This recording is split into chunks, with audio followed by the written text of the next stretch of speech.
आप देख रहे हैं इंडिया टाउन न्यूज, भारत की बात। छत्तीसगढ़ के स्कूल शिक्षा विभाग ने मंगलवार को प्रदेश के 10,463 शालाओं के युक्तियुक्तकरण का आदेश जारी किया है। आदेश के तहत कम दर्ज संख्या वाले स्कूलों को बंद किया जाएगा। एक ही परिसर में लगने वाले स्कूलों को मर्ज किया जा रहा है। वहीं युक्तियुक्तकरण में 2008 के सेटअप को 60 की दर्ज संख्या तक के प्राइमरी स्कूलों में घटाकर 1+ और मिडिल स्कूल को 1+3 कर दिया गया है। वहीं युक्तियुक्तकरण का जारी आदेश को लेकर शिक्षक संघ आज विरोध कर रहे हैं, जिससे अब छत्तीसगढ़ में राजनीति भी गरमाने लगी है। वहीं पूर्व डिप्टी सीएम टीएस सिंहदेव का बयान सामने आया है, जिन्होंने सरकार पर जमकर निशाना साधा है। तो देखिए हमारे इस खास रिपोर्ट में।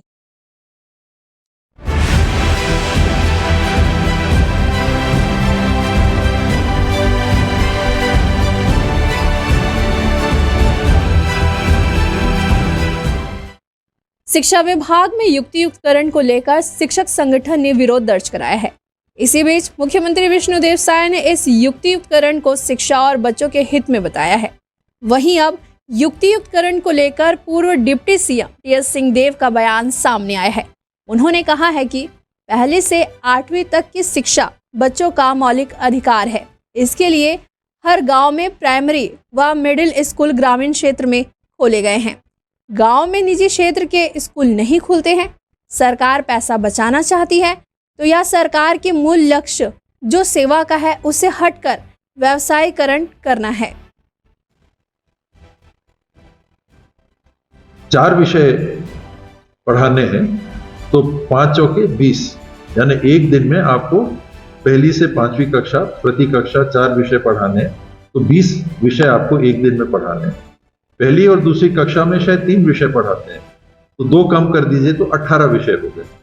अब 2 टीचर अगर एक दिन में 18 विषय पढ़ाते हैं, यानी 9 विषय एक दिन में, और वो कैसे 5 क्लास हैं, पहली, दूसरी, तीसरी, चौथी, 5वीं, 2 टीचर हैं।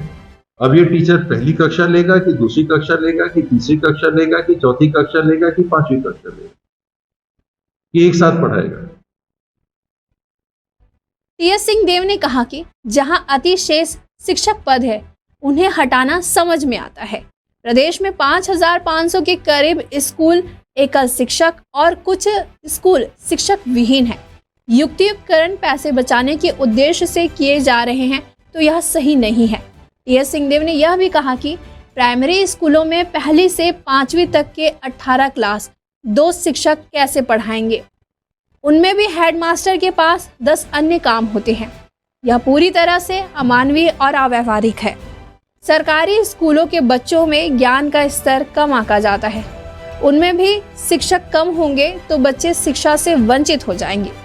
वहीं सरकार स्कूलों का सेटअप कम कर 43,000 से अधिक पदों को समाप्त करने जा रही है। हर वर्ष 10,000 से 15,000 शिक्षक रिटायर हो रहे हैं। उनकी प्रतिपूर्ति नहीं की जा रही है। पैसा ना देना पड़े इसलिए सरकार स्कूलों में पद को समाप्त कर रही है।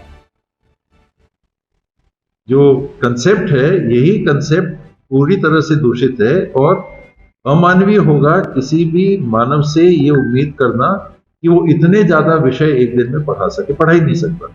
और हेडमास्टर को दूसरा काम हो गया जिसको देखने के लिए जाना है, टेबल वर्क हो गया या ऑफिस का काम हो गया, तो बच्चों की पढ़ाई खत्म। तो ये माना जा रहा है कि ये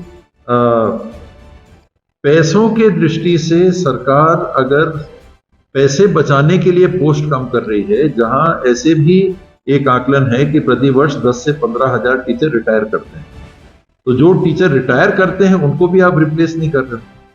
और यहाँ पर जो 2+1 का सेटअप प्राइमरी स्कूल में था, उसको 1+1 आप कर रहे हो, यानी एक टीचर और एक हेडमास्टर। 2+1 में ही हेडमास्टर बाहर रहते थे तो बमुश्किल 2 गुरुजन 60 अगर बच्चे हैं तो उनको पढ़ा पाएंगे। एक कक्षा तो हो गई 1 से 5, या तो आप पहली, दूसरी, तीसरी, चौथी, 5वीं में से 2 टीचर हैं तो डबल पढ़ाएंगे। 2 विषय एक साथ आप 40 मिनट के कैसे पढ़ा सकते हो? प्रैक्टिकली नहीं। वहीं मुख्यमंत्री विष्णुदेव साय ने कहा कि युक्तियुक्तकरण बच्चों के हित में है। आज पूरे प्रदेश में अनबैलेंस है। हमारे 300 स्कूल शिक्षक विहीन है। 5000 स्कूल एक ही शिक्षक है और कई स्कूल ऐसे हैं जहां पर बच्चों से ज़्यादा शिक्षक है। इस असमानता को समान करने के लिए युक्तियुक्तकरण किया जा रहा है।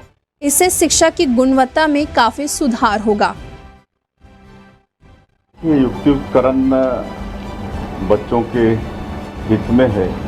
आज पूरे प्रदेश में अनबैलेंस है। कहीं हमारे 300 स्कूल शिक्षकहीन हैं तो 5000 स्कूल एक शिक्षकीय हैं और कई स्कूल ऐसे हैं जहां पर बच्चों से ज़्यादा टीचर हैं। तो जो इस असमानता को समान करने के लिए युक्तियुक्तकरण है और इससे शिक्षा में काफ़ी गुणवत्ता में बढ़ावा होगा और बच्चों के हित में ये युक्तियुक्तकरण है।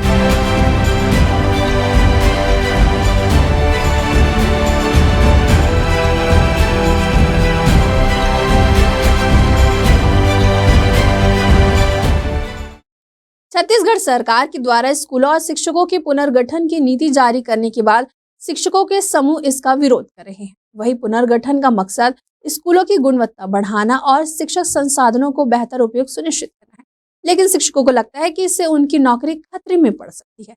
वही विपक्षी दल भी इसे राजनीतिक मुद्दा बनाने में जुटे हुए हैं।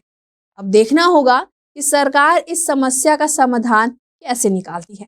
ये खास खबर हमें भेजी है हमारे संवाददाता पंकज शुक्ला ने। फिर हाजिर होंगे एक नए विषय के साथ। फिलहाल मुझे दीजिए इजाजत। नमस्कार।